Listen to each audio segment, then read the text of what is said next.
Excitebike Bun Bun Mario Battle Stadium was a Satellaview remake of the original Excitebike. This game added some new features with a Super Mario Bros. Themed skin.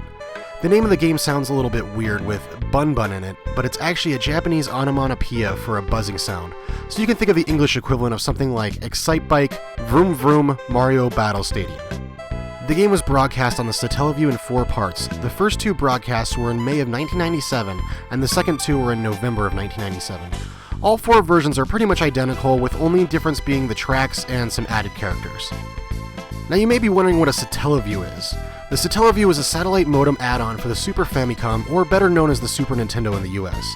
The modem also shipped with an 8MB memory pack that fit into the BSX game pack. Every day between 11 a.m. and 2 a.m., there would be a broadcast that would include games, magazines, and data.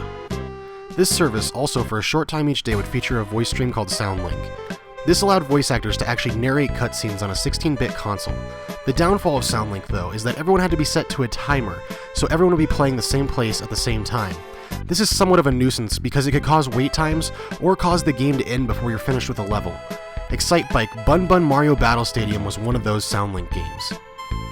Excitebike Bun Bun Mario Battle Stadium was far more than just a skin pack for the original Excitebike. They both play virtually the same, however there were quite a few tweaks to Mario Battle Stadium. The game added a coin mechanic, where once you pick up 5 coins it'll put you in a super mode. This allows you to use your overdrive indefinitely without having your engine overheat. If you've ever played the original Excitebike, one of the funnest things to do when you're playing on Selection B is to hit other racers with your back tire to knock them off their bikes. So adding a benefit to actually doing this is a really nice touch. If you get knocked off your bike, you'll get knocked out of super mode. The other racers in this game are no longer meaningless, like they were in the NES version. If you pass another player, you actually move ahead in terms of what place you're in, so the game's no longer a time trial with other bikes on the road. They also added in 2D bonus modes that either have you jumping boos or attempting to do the longest jump. The long jump actually takes quite a bit of skill, as you have to hit a ramp and then hopefully hit another ramp and then do a correct landing to reach the highest speed that you can before hitting a final ramp. It's challenging and quite a bit of fun. Now I said that the game was a SoundLink game, and this means that the ROM dumps of it are a little wacky, and there are some issues. Since I don't have over $450 to spend on a Satellaview, as well as finding a BSX card that actually had the game on it, I had to use the dreaded E-word to play this game. Sometimes when you first boot up some of the volumes of the game, it'll start the game and then have it quickly end, and then you're stuck at a loading screen for a while. That really has to be my biggest gripe with the game. Before each race, it makes you wait about 2 minutes before the race will start, because of the nature of how the game was broadcast. For the first few times I was trying to get the ROM to work, I thought the game had crashed because the loads were so long and I kept resetting the game but nothing was working. Eventually I just let it set, and I figured out that the game had the longest load times I've ever seen on any cartridge-based system. Since the voice acting needed to be synced across all the users at the same time, it had to have buffer periods where everyone's systems could catch up, that way the audio wouldn't be off.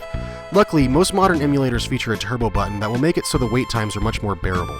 If you've played the original Excitebike, you'll quickly notice that some of the obstacles you've seen before. In the final 2 broadcasts, however, they did add a few that aren't seen in the original NES version.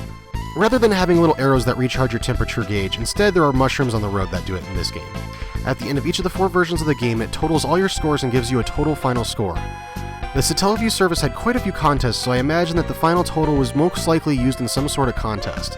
Graphically, this game looks amazing. It came out late in the Super Nintendo's life cycle, a year after the N64 came out, so they pretty much had 16-bit graphics down at this point. Everything's bright and colorful and well animated. The audio department is severely lacking in this game, though, but it's probably because the audio is broadcast via SoundLink. After playing through all 4 versions of the game, there are only 2 short and repetitive songs on the entire game. You can't actually buy this game for the most part. The only way I think you could play it legitimately on a Super Famicom would be to find the BSX cartridge with the ROM on it, and then most likely you would need the Satellaview add-on to play it as well. On eBay right now, BSX cartridges are going for $140 to $180, and a complete Satellaview is going for $484. The hardest part of the whole ordeal would be finding a BSX cart that actually had the game you want downloaded on it, and it would require you buying multiple BSX cartridges, so the fool's quest of actually playing it legitimately could cost you well over $1,000. Excitebike Bun Bun Mario Battle Stadium is the ultimate way to experience Excitebike. The enhanced graphics and gameplay really add to the experience, and make it really worth checking out. Unfortunately, the game is bogged down with horribly long load times before each race that do become old extremely quickly. If Nintendo made a standalone version of this game, it would be a super cool title. This game is definitely worth checking out if you're not above emulation.